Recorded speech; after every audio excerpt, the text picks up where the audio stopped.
A very good evening. Welcome to the 21st day of September 2023. I am Nasina Lima. Sign language interpreter is Felista Adundo. I've got lots lined up for you this evening, including a lot of sporting action and the business front as well. Before we get into it, here are our top stories.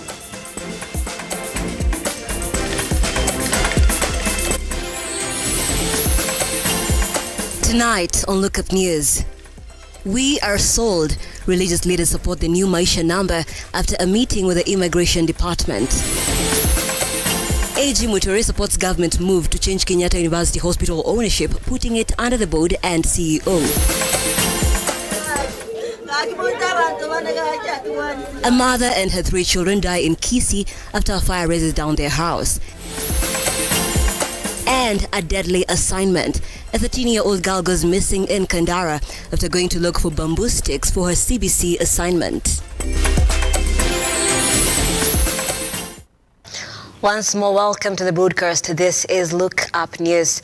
Tell us where you're watching us from using the hashtag Look Up News across all our social media platforms, where we are at Lookuptv on Twitter, on Facebook, and on our YouTube channel as well. Let's begin. Religious leaders from across the country have supported the ongoing initiative to implement a national digital ID, popularly known as MAISHA number. According to the leaders, the initiative will bring focus and the services closer and help Kenyans access more than 5,000 digital services. Religious leaders are sold to the new MAISHA number identity after Immigration and National Services Ministry today hosted them to sensitize them and shed more light on the ongoing initiative to implement national digital identity, dubbed as MAISHA number. According to John Adala, the director of Hope Pastors Association, the initiative will bring various services closer and help Kenyans access more than 5,000 digital services. Last time when the Huduma number came, we didn't have an idea. There was misconception of 666 and such kind, but we appreciate our leaders in the immigration for calling us, sensitizing us. Also about the UPI, the unique personal identification for our children. That number, our children are going to maintain it from the time they are born up to the time they are adults. So we appreciate, we support on behalf of all the church leaders who are here. Tending to promote digital identity by introducing the digital ID, Kenyans will now be able to access the ID using a mobile phone or any electronic gadget. According to the Secretary Administrator, Immigration Department, the digital ID will come up with an automated system with additional features compared to the manual ID.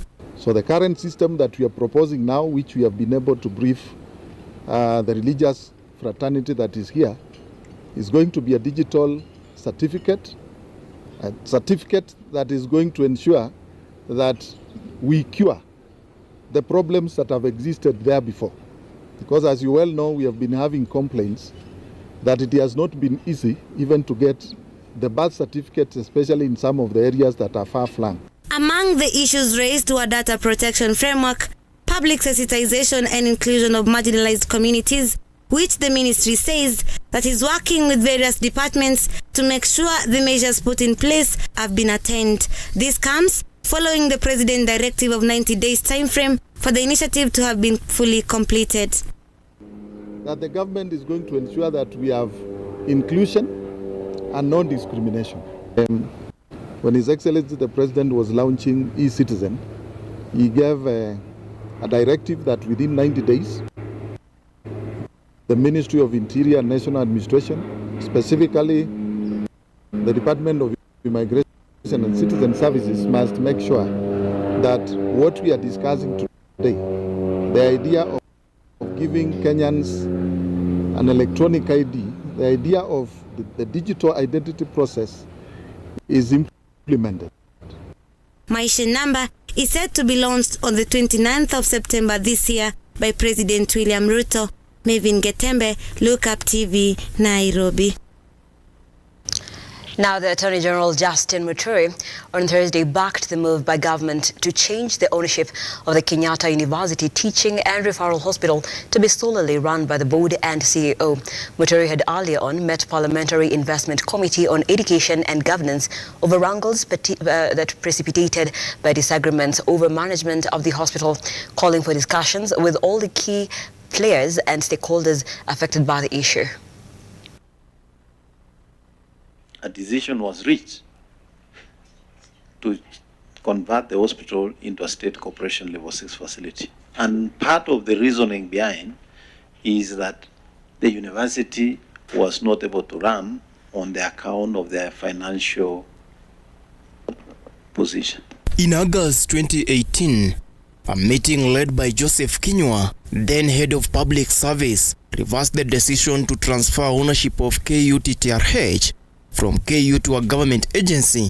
Simon Ndemuli, who was then the Director General of State Agencies and CEO of the hospital, supported this decision. They believed KU must manage the hospital and be unable to repay the government's loan. So the National Treasury is the entity paying this loan at the moment. So then number 2 was the issue of the current financial status of Kenyatta University and the hospital. The Attorney General, Justin Muturi, also supported this change in ownership, but he emphasized that the hospital's intended purpose should remain a top priority. Why I'm saying that there needs to be a roundtable discussion involving every of those players is to avoid a situation whereby decisions will be taken where any player says they were not involved, they were not consulted. The National Assembly Public Governance Committee and the Senate Committee on Health, chaired by Senator Jackson Mandago, called for a joint session with all stakeholders to resolve the ongoing dispute. This aims to ensure that the KU medical students, who currently have to seek services from Kiambu Institute of Studies, can benefit from the hospital as originally intended. Council of the government, the advisor to the government, this is a parastatal. We have the State Corporations Act here that has established this is a state corporation. We have the challenges of a level 6 being used by these students because they'll still require the level 3, level 4, level 5 hospital for them to be able to get experience on the medical occurrences of a daily basis. I think you should take the initiative, put together this, you sit in cabinet. It doesn't look very good. You know, when a university and a hospital, the other day I saw the president going there to launch the cyber knife, you know. So we have to make a decision. Do we want this hospital to go back to the university, or do we want this hospital to remain as a parastatal, which the former president used the powers given to him by the State Corporations Act to be able to establish it as that. The Education Committee's report aligned with the State Corporations Advisory Committee's endorsement of making the hospital a fully government-owned entity that can accommodate KU medical students. I like where you're going in terms of the round table. But now we need to be able to figure out how soon can that happen so that these issues are resolved. Because you've clearly indicated there's the issue of public interest, and there's also the issue of the interest of the university. You know, if it's my property, if it's my title, don't take it away from me. But there's also the issues of governance, which cannot be overlooked. Stanley Lugaria, Lookuptv, Nairobi. And to the Nyanza region, 4 people were left dead after a fire raised down their house in Riamasagar village in Kisii County. The mother and 3 children met their death after the fire caught their house, burning it to the ground. Villagers say attempts to save them were futile as the roads leading to the hospital are in poor condition, making it hard for emergency situations. This is what remains of the fire that gutted down this property, claiming the lives of 4 people from one family. 3 children and a mother met their death. The man of the house was lucky to have escaped after villagers pulled him out of the house quickly. Ili tukaweze kuwaokoa, lakini kwa sababu ya milango ilikuwa ngumu na moto ilikuwa kubwa na moshi ilikuwa kwa hiyo nyumba imejaa, majirani walijaribu sana ili kuingia na kumwaga hiyo nyumba maji, lakini ilishindikana. Baada ya kupomoa mlango wa nyuma tukatoa mama, lakini tulipomkimbiza hospitali alikuwa ameshafariki. The villagers now say poor roads made it hard to seek medical help to save the family. Ingelikuwa parapara imeundwa hapa St. Peters kwenda paka ile shule ya Ombui, ingelikuwa fiema kabisa. It is an incident that has left them in shock and now wants better road to allow easy access in case of emergencies. Atuelewe kile ambacho kilisababisha huu moto, kwa sababu kama tungekuwa na stima tungesema ni stima ilisababisha, lakini hakukuwa na stima, na hata kwa hiyo nyumba kulikuwa na gas, kwa hiyo nyumba kulikuwa na pikipiki, lakini hiyo vitu vyote havikuungua. Kama gas ingeungua tungesema ni gas, lakini kwa hiyo nyumba vitu vyenye vilikuwa ndani kama gas na pikipiki havikuungua. Kisii OCPD Charles Machinji says investigations into the case of the fire have commenced. The bodies were taken to Kisii Referral Hospital mortuary. Faith Bonareri, Lookuptv. Away from that, a family in Kandara constituency, Murang'a County, is in agony after their daughter mysteriously disappeared and her underwear was dumped at the parents' compound the following day. The girl, a 13-year-old grade 6 pupil at Kandara Primary School, was allegedly abducted by known assailants on Monday from her father's farm, where she had gone to collect bamboo trees for her CBC studies. A school assignment that has left a family in anguish. A 13-year-old girl is missing in Kandara after she was allegedly kidnapped when she went to collect bamboo trees for her CBC assignments. According to her father, the girl came home from school as usual in the evening and went straight to the farm to collect the bamboo trees. After it started getting dark, the family became concerned that she had stayed too long on the farm. He said that they found a piece of bamboo tree and next to it was a panga that she had used to cut the trees, but there was no sign of the girl anywhere. Huyu mtoto amepotea, ni anaitwa Linet Wanjiro, ni mtoto wangu wa sita. Grade 6. Anasomea hapa Kandara Primary School. Sasa wakati alitokea on Monday, akatokea shule 5:30 kama kawaida, akabadilisha manguo, akaambia hawe wengine ati ameenda kutafuta mti walikuwa ameitishwa kwa shule. Sasa kuendea mti, hajarudi. Kutoka hapo hatujamuona tena. The family and the neighbors have conducted a search that has borne no fruits. Kwa maono yangu mimi naona ni kama kuna mtu alikutana naye hapo akamkatia mti. Harakati hatujui vile mambo ilienda, mtoto hakurudi. Kutoka hapo tukasinda tukishunguka huku kwa majirani area yote.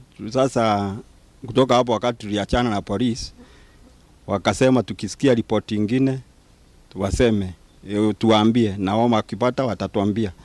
The family is urging anyone with information on the disappearance of their daughter to report the nearest police station. Kama mzazi wa huyu mtoto ni kuuliza tu kwa niaba ya, kama kuna mtu anaweza kuwa amesikia fununu yoyote atujulize, ama ajulize polisi yenye iko karibu na yeye. Aludagail, Lookuptv. That story by Gal takes us for a very fast break here on the program. This is Lookup News. Don't go too far.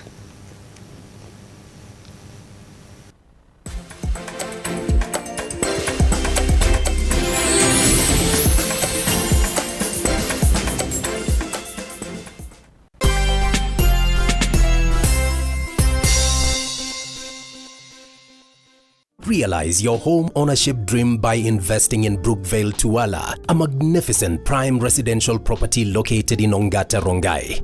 Brookvale Tuala by Safaricom Investment Cooperative overlooks the majestic Ngong Hills and lies only 24 kilometers from Nairobi CBD. The project boasts of well-serviced plots with a perimeter wall, graded roads and a borehole. 50 by 100 plots are going for 1.4 million shillings with a flexible payment plan of up to 6 months. To book your plot, call 0729 121212 today. Safaricom Investment Cooperative, the investment partner of choice.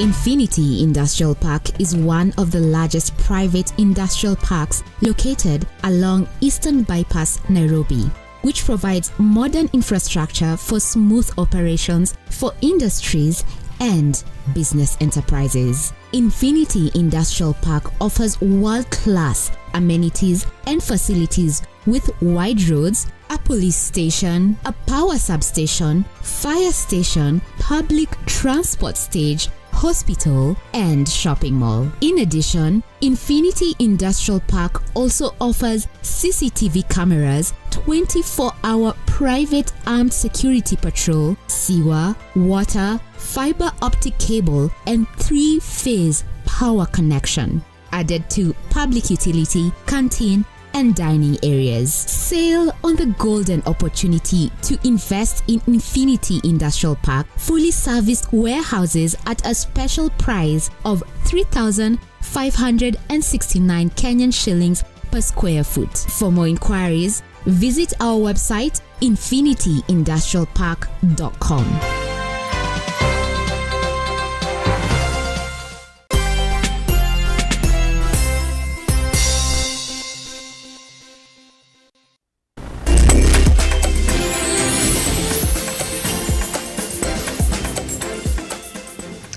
Welcome back. This is Lookup News. I am Nancy Nalima. On the sign language interpretation tonight is Felista Adundo. Let's continue. Amid an offer to deploy 1,000 National Police Service officers to Haiti, Kenya has formally established diplomatic relations with the Caribbean nation. President William RUTO and Haiti Prime Minister Ariel Henry witnessed the signing of the agreement at the Kenyan mission in New York, United States. RUTO, who is in the United States for the United Nations General Assembly, stressed on African nations being part of the conversation on climate change. RUTO has said it's time countries that pollute the environment through emitting carbon air to be taxed.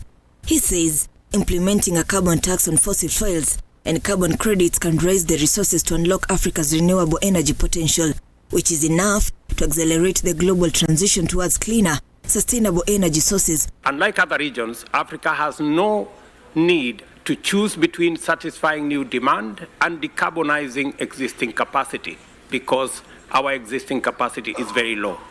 We can leapfrog straight into a fully green industrial paradigm. Our commitment is categorical. We are ready, prepared, and eager to do our part in full in setting global production and consumption on an ecologically sustainable path.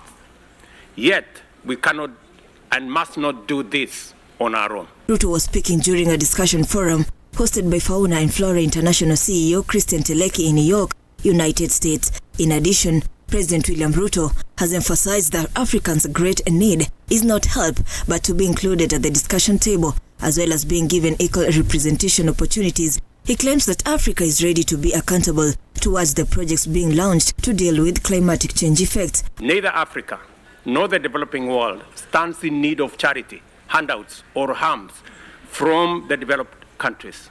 What we need is fairness, a fair financial system, fair market access for green assets, products, and services, fair national, regional trade mechanisms which promote fair competition to facilitate efficient deployment of capital in locations offering the highest comparative advantage for global decarbonization. However, RUTO has admitted that some of the issues discussed weeks ago at the Climate Change Summit conference in Nairobi will require the cooperation of every nation in the world to achieve its proposals. Global collective action is urgently required to transform the institutional architecture of international financial systems and mobilize the necessary capital that will forge the golden key of investment.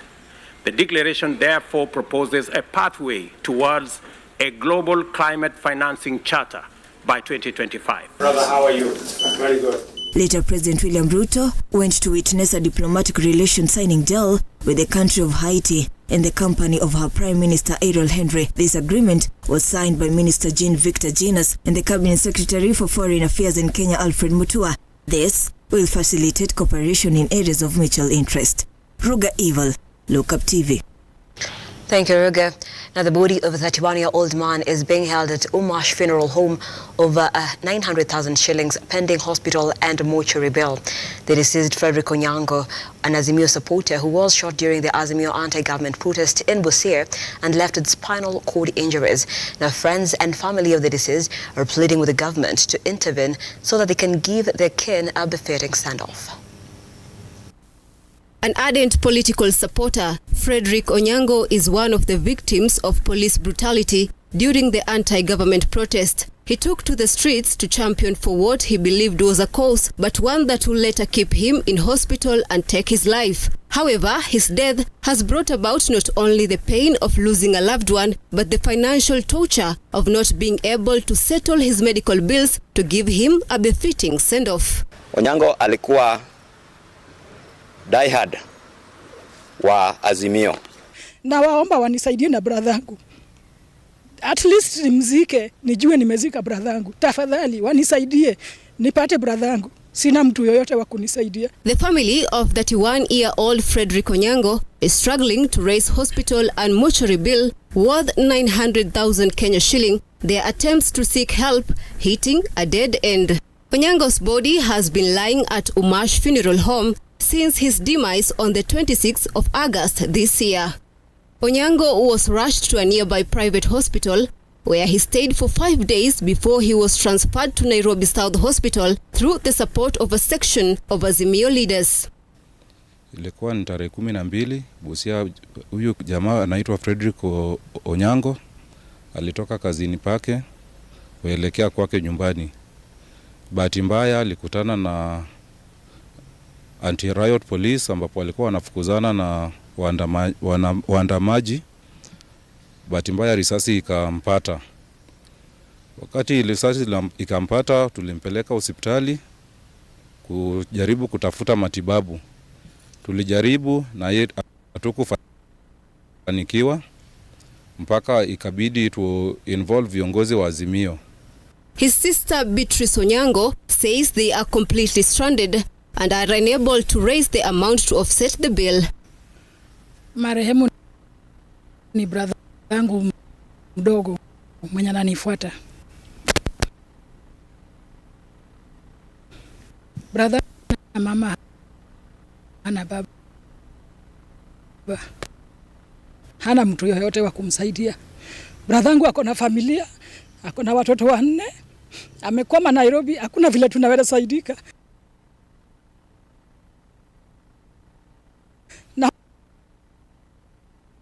Naomba serikali mwenye alimtoa Busia atusaidie kurudisha mwili ya brother wangu nyumbani tumzi. Now friends and family are pleading with the government to intervene so that they can give their kin a befitting send-off. Kwa hivyo tunaomba serikali yetu na leaders wetu wote ambaye wanahusika na hiyo kikundi ya kusaidia wenye walihudhuriwa. Tunawaomba nyinyi wote muingilie katikati, tusaidie tufikishe mwili mahali ilitoka. Amin Abdurrahman, Lookuptv. A family in Githunguri is crying for justice after the death of their loved one who was killed in Utawala. The family says their kin, Dennis Otude, was murdered in cold blood by well-known people who are still walking scot-free. The life of their kin was robbed.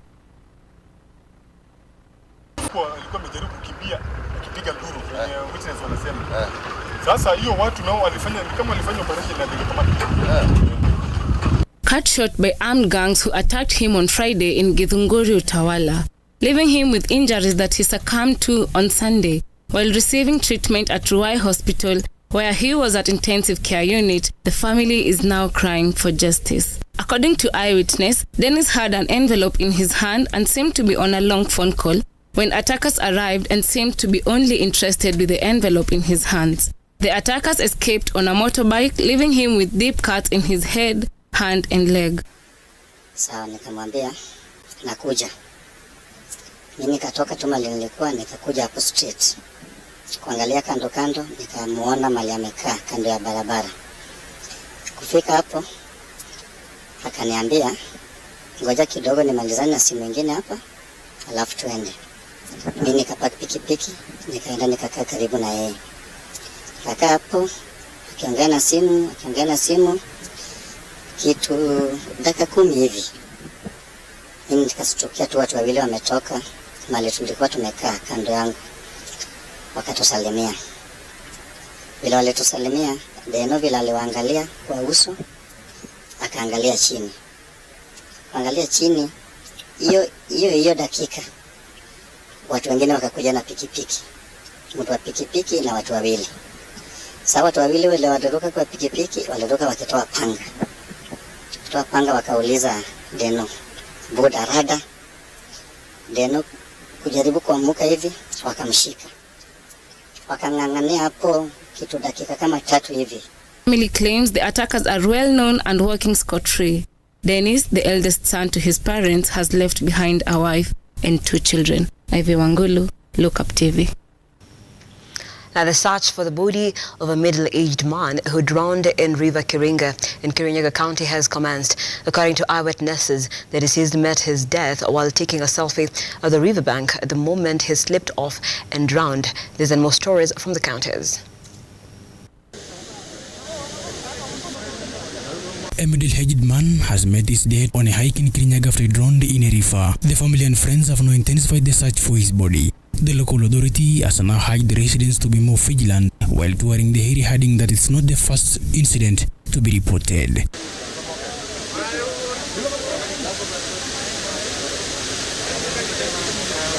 And in Nanyuki, Kenya Forest Service has secured over 50 million tree seedlings for planting as a way of utilizing the expected El Nino rains in arid and semi-arid areas, as well as achieving the 30% country tree cover by 2032. Planning imeshatengenezwa.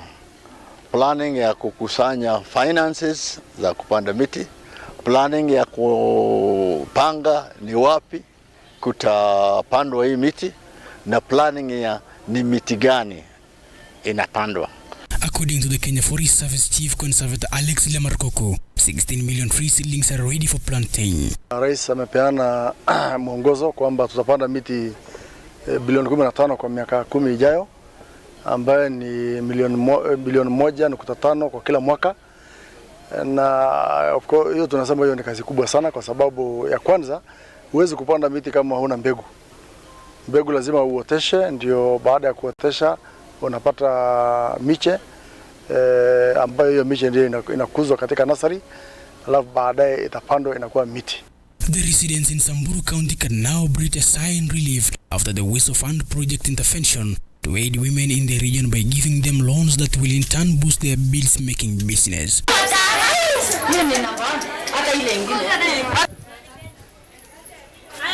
Tambo sisi venye tulikuwa tunaishi kama Wasamburu, tulikuwa na ng'ombe, mbuzi, alafu venye jirani ilikuja ng'ombe zikakufa, mbuzi zikakufa. Sasa hizi tumeishi kama tunajitegemea. Sasa kama serikali wataendelea kutupea malon, tujisaidie naye tutaendelea sana, kwa sababu hizi hata mtu anaweza jisaidia kununua ama kununua vitu vya nyumba. The Samburu County Youth Affairs General Director John Wekesa said the establishment of the Capacity Fund, together with other projects of the Samburu County government, is one of the critical steps that has shown light to the community, adding that the majority of the young people can opt into self-employment through loans capacitation. Hapa Baragoi initially tulikuwa na a lot of insecurity. Vijana wetu walikuwa wanaenda kufanya raid, wengine wanapikwa, wengine tunakuwa na shida mbalimbali. Lakini wakati Waste of Fund ilianza 2014, tukaanza kupeana loans ambazo hasina riba kwa vijana wetu, kwa wamama na person with disability. Wameweza kufanya biashara mbalimbali, wameweza kujimudu katika maisha. Taita Taveta County is now expected to start its first strategies aimed at achieving sustainable water resources utilization as well as attracting water investors. I'm encouraged as an investor, as a resident of Taita Taveta, that with a master plan that we can help convince investors that we have a plan and what we expect and how we're going to walk the journey of providing water and sewer services for the Taita Taveta people. The Taita Taveta Water and Sanitation County Executive Committee member Granton Mwandawiro has emphasized the critical role of master plan as a comprehensive reference document aimed at shaping water project programs and activities for the benefit of the residents. Ndo tumekuja hapa tukungamane tuangalie ambayo hiyo master plan imetengenezwa, draft master plan, ni vipi, imegusia wapi, na ni kitu gani cha kuongeza, na ni mambo gani au mapendekezo ya wananchi ambao wamekuja ili kuweza kuivalidate hiyo master plan. Kilimanjaro gives us approval. Regan Meguran, Lookuptv, County Roundup.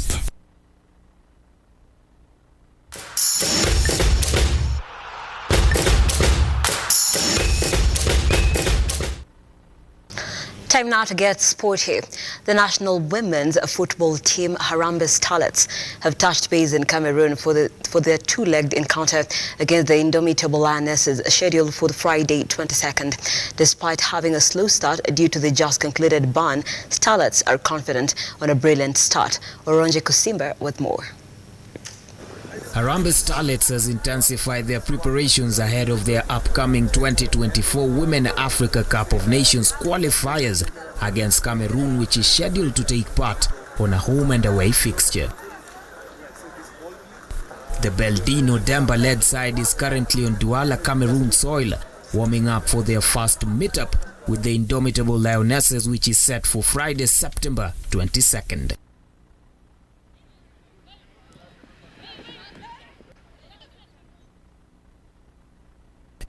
The team will then return home on September 24th in time for the return leg match on September 26th later this month. However, the key notable international players tasked to steer the Starlets contingent include the likes of Mwana Alima Dogo, Gentrick Shikangwa, Essie Akida, among others. They bring experience to the team and can instill confidence in the new call-ups. Oronje Kusimba, Lookup Sports. Thank you, Oronje. Now, Kawangware-based club Vapor Sports are gassed up towards the 2023-2024 Football Kenya Federation Division 2 League, which kicked off on March today, day 1, heading into the match week 2. However, the Kawangware-based footballers are confident that the club will deliver this season. Brian Mose caught up with the contingent and filed the following report. 2005 with an aim of developing God's word to the children in the Kawangware community by the use of football, with young Turks from as young as 8 years old trading their skills. In the year 2013, the sports took an early kick-off campaign in both County League and Division 2, but later on swallowed the bitter relegation pill, landing on the Division 1 League. The Kawangware-based side is currently conducting trials with hopes of boosting the squad with new players. However, the squad is confident with the club's new players on board, most of them expressing their joy of having new blood in camp. So our target saizi ni tunataka tu recruit vijana wadogo ambao wale tunaweza tunawakuza wakipata chance ya kwenda kwa hizo timu za juu, and pia timu tupate promotion tena kurudi kwa Division 1, whereby target yetu ni kwenda Premier League. Training has been very good. We've worked very hard. The boys have been very efficient in training, and yeah, we just hope to implement what we've trained in the games. Reporting for Lookuptv, I'm Brian Mose. Thank you, Mose. Italy produced a brilliant second-half comeback to beat Uruguay in nice and go top of Pool A at the France Rugby World Cup 2023. Lorenzo Pani went over for Italy. Uruguay profited from 2 Italian yellow cards to lead 17-7 at halftime. The momentum swung when Uruguay skipper Andres Villaseca was sent to the sin bin, after which Italy ran in 3 quick scores to earn a bonus point.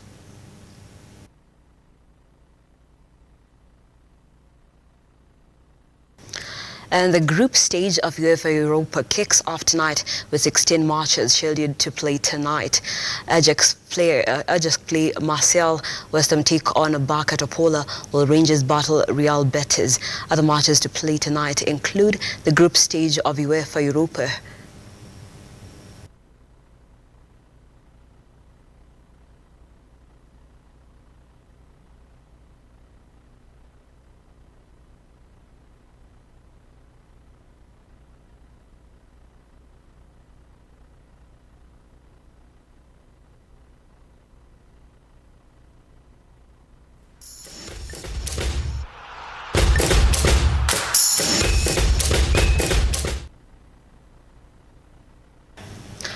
And thank you so much for tuning in. This has been Look Up News. Before I go, however, let me read some of your comments across Facebook.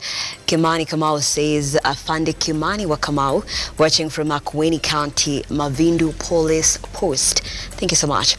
And Pablo Moja watching from Ruiru, an ardent watcher of our bulletins. Simon Miner says, parents should be serious. Don't leave girls alone. Keep watching them always.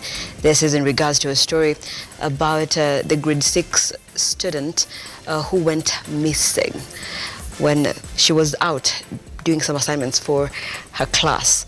And we appreciate you so much. That's all the time we had for you this evening, but we always appreciate you for watching. And let's keep the conversations going across all our social media platforms, where we are at Lookuptv on Twitter, or Lookuptv on Facebook, and Lookuptv on our YouTube channel. As well, if you want to catch the latest of the stories that are breaking and making headlines, www.lookuptv.co.ke is where you want to be.